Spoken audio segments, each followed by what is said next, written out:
France Benjamin, poète, essayiste, romancier.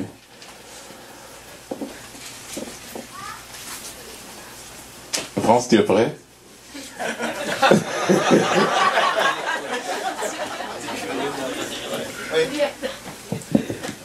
Oh, d'accord. Ouais. Mesdames et messieurs, on accueille chaleureusement France Benjamin. Merci d'être là.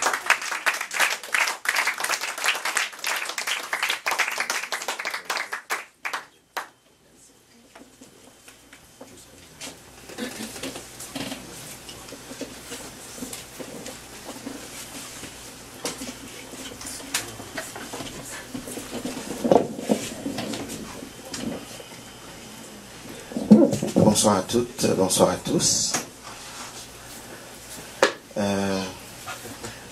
Je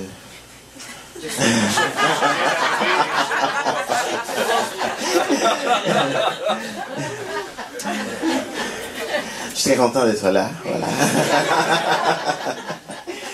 Voilà. Merci beaucoup à Fulgence et toute l'équipe de Vivement Poésie pour cette belle soirée. Donc, Rodney, c'est quelqu'un de... Qui connaît Rodney, c'est que Rodney, c'est quelqu'un qui est très inspirant. Donc, j'ai choisi aujourd'hui de vous lire un extrait de... En fait, un texte qui s'appelle « Je t'écris entre Montréal et Port-au-Prince » paru dans le collectif Bonjour Voisine. Donc, c'est mon texte et vous comprendrez quand je vous dis que Rodney, c'est quelqu'un d'inspirant, vous allez comprendre pourquoi. Comment à la fin du texte.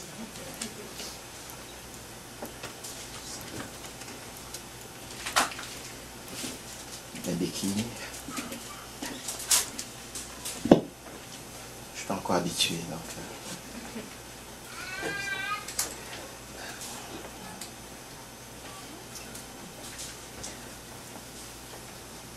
Comme elle avait le teint bleu le jour de sa naissance, sa mère décida de la prénommer Dahlia, en pensant à une des variétés de cette fleur des pays chauds. C'était un jour rare, un 29 février, il pleuvait sur Port-au-Prince.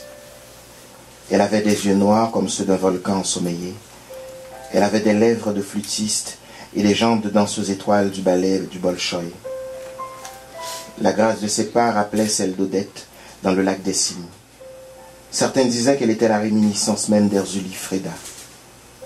Sa peau, que le soleil avait épousée en première noces, était d'une finesse parfaite.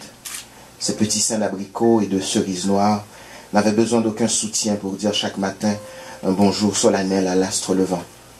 Athlétique jusqu'au bout des doigts, elle aurait vu le jour sur une piste de course. Elle passa son enfance entre deux maisons, celle de son père située à Carrefourfeuille et le logis de sa grand-mère où elle avait pris l'habitude de s'arrêter les jours d'école.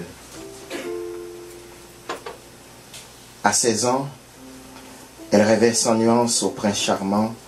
Sa chambre qu'elle partageait avec sa sœur Iris était baptisée l'allée des rêves. La petite pièce, tapissée d'affiches de vedettes françaises de la chanson, Michel Sardou, Mireille Mathieu, Jean Ferrat, Michel Thor, Mike Brandt, Jodassin, Frédéric François. Il y avait posé sur son lit un grand cahier jauni dans lequel elle retranscrivait tous les textes de chansons de ses artistes préférés. Une vieille radiocassette Sanyo qui lui avait été offerte par sa marraine trônait sur la petite table.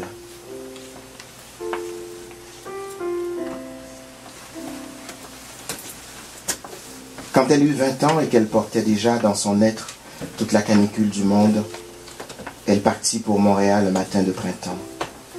Elle était venue dans cette ville retrouver sa mère et deux de ses tantes. Dans ses valises, toutes les promesses d'avenir s'y engouffraient. Elle rêvait de Paris, New York, Tokyo, Dakar, Montréal et Bornéo. Elle voulait faire de hautes études, elle rêvait de travailler dans le domaine des relations internationales. Elle caressait des rêves comme ceux que font toutes les jeunes filles du monde. Un 7 avril, elle quitta Haïti avec sa sœur Iris. 19h l'été à Montréal. Il fait encore clair. C'est l'heure de la promenade. Sur sa route, femme et enfants la saluent. Tout le monde la connaît, tout le monde la reconnaît. On l'appelle par son prénom. Elle répond en créole, en français, en espagnol, en italien parfois, et toujours avec la même politesse. Le temps a passé, et toutes les tracasseries du monde n'ont jamais réussi à perturber le sourire matinal qui laissait germer le soleil entre ses lèvres. Aujourd'hui, c'est entre Montréal et Port-au-Prince que Dalia me fit part de ses dernières impressions sur Haïti, les hommes et le temps qui passe. Je l'ai rencontrée à bord de l'avion qui transportait une dizaine d'écrivains québécois et moi en Haïti. Assise à ma droite, elle tenait en main Haïti Kimbella de Rodney Saint-Éloi. Lisant Rodney qui évoque le poète Amos Oz, Dalia, flamme vive entre les yeux, partagea avec moi sa fureur de vivre et sa détermination à tendre debout le bonheur. Dans sa voix, il y avait ce trémolo qui traduisait toute sa fougue et sa jeunesse, non ensevelie sous les décombres du temps. C'est dans cet avion volant vers Port-au-Prince que je l'ai retrouvée. C'était son premier voyage depuis 20 ans. Moi, j'en étais à mon 12e. Mon 12e pèlerinage au lieu de sépulture de ma mère, Désilia, et aussi à la recherche d'une autre voix qui me hante depuis maintenant plus d'un quart de siècle. Les mois et les années avaient effacé les détails, mais cette voix et la texture de ses mains, tendues un soir de mai à l'entrée d'une salle de cinéma de Port-au-Prince, étaient restées indélébiles en moi. Pour elle, j'ai écrit mon dernier poème, des mots qui s'abreuvent dans l'enfance de l'amour et l'été de nos passages à gué. C'est à 10 000 d'altitude que je me sens près de toi. De l'eau d'oiseau des contrées marines et de terre bleue ensoleillée. C'est à 10 000 d'altitude que je peux contempler l'interface de tes lèvres, albatros dans le ventre, dans le vent qui plane, sur le col des amours dérisoires. C'est dans tes yeux de parachute que j'ai appris à cueillir les pieds nus, les raisins d'avant-aube, ceux qui fermentent en plein vol par le simple appel de ton prénom, ceux qui enivrent les paupières. Dis, n'as-tu pas tourné toutes les pages de la rose des vents? Ce soir, j'ai eu la folle envie de quitter la route qui mène à ta nuit, tourner le dos à la rumeur des villes, entrer dans la lumière de tes seins, quart de siècle, pour m'y asphyxier jusqu'aux doigts. La vie ne meurt jamais, me disait-elle, en refermant le livre de Rodney. La mort non plus, répliquai-je, en esquissant un sourire et en pensant à toutes ces petites morts qui nous rattrapent au quotidien. Au fond, seuls restent nos cris, nos rires, nos danses et notre musique. Cette nuit à Port-au-Prince, je m'endormirai près de ma mère.